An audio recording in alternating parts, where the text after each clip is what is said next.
Good morning. I'm recovering from a cold, so I'm sure my voice will fall apart right in the middle of this presentation.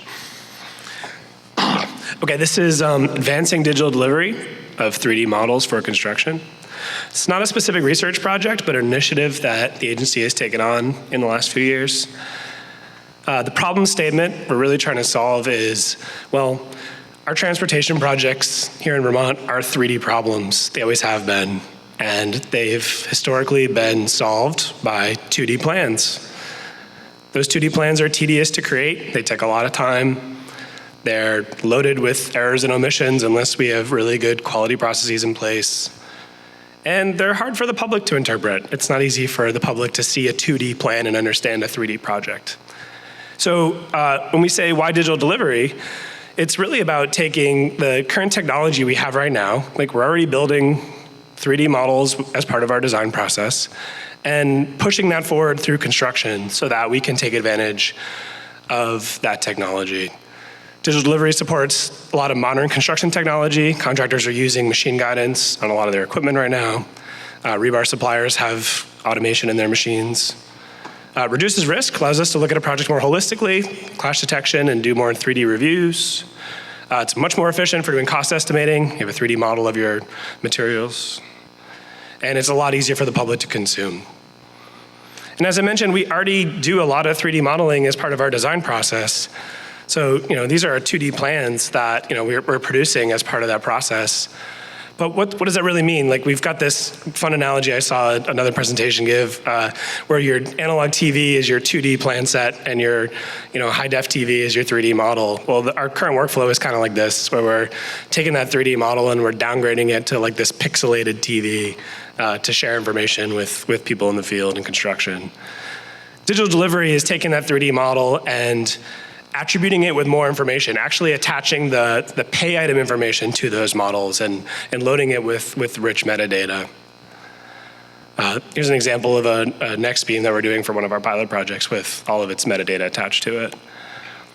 So the agency has been exploring digital delivery through a few pilot projects over the last few years. I won't go through all of them, but there's been a few pilot projects that we're going to talk about. This is the Chester Bridge project, if you've heard of that. This is the Colchester Exit 17 interchange, which is in construction right now. This is an example from the Richmond US 2 project, the bridge over the interstate in US 2. We explored some rebar modeling. This is some pictures from Colchester, and this is the Chester digital delivery as a rendering. We'll talk about that. One of the big takeaways we've gotten through exploring digital delivery was trying to find the right tools, and one of the best tools we've found so far is this product from Bentley called iTwin Design Review on Bentley's infrastructure cloud. So this is a web-based model review tool that gives access to all users. There's no special software needed. You do need a decent CAD machine, but you can view the model, take measurements, run civil profiles and cross-sections, do quantity takeoff. You can visualize all that metadata that's attached to the model, and you can do a lot more just like quality control processes of that 3D model through a web browser. So very accessible. This is just a quick video showing how that platform looks. We're zooming in on the model, turning off some layers and jumping back right into the rebar. I'm clicking on this rebar and I'm immediately getting properties on that rebar. That data is attached to the bar itself. Anybody can access that and see it. 30 seconds. Okay, gotta go faster.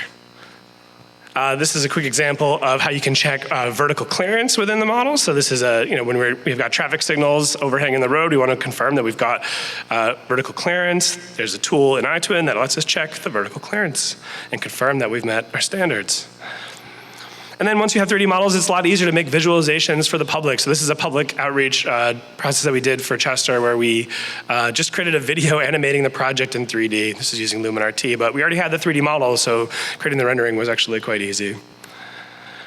And what happens going forward here is we've got this geolocated 3D model that it's really helpful for collaboration, it's really helpful for construction, for identifying conflicts, but it also sets the stage for what could be a future asset management tool where we have the bridge geolocated with all of its original construction model with other data attached to it for asset management.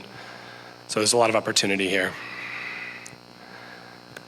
And with that, if you want to hear more about digital delivery, come talk to us at our poster. Yay. Awesome.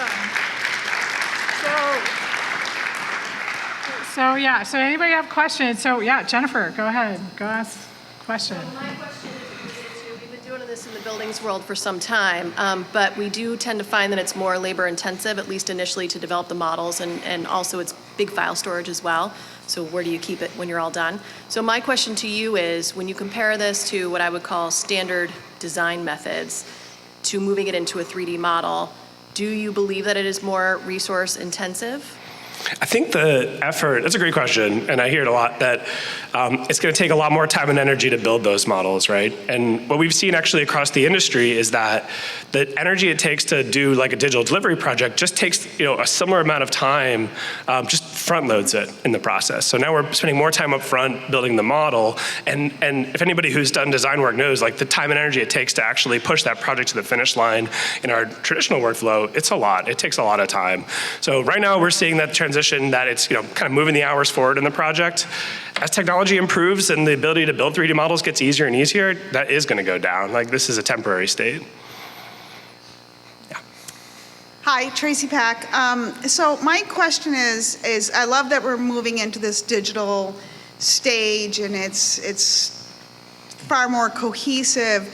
The problem is that I've been finding that we're losing a lot of the data that we've had for the last 100 years. Like it's not being like recorded and passed on. So how do we do something like this and still maintain previous things? So case in point, 67A has a concrete subbase down in Bennington, and nobody was aware of that till we broke into the road. Now, we had that information, it was just lost. Right, because it wasn't digitized, right? Right, so how do we maintain our past to bring it into our future? Yeah, that's a good question. I mean, I guess one optimistic take is that that story will stop being true, right? As we're building more 3D models, like how do we go back in time and digitize those models? That's a good question. I don't have a good answer for it, but I'm hopeful that the future will be less stories like that. So awesome. Right. So I think Thank you. we're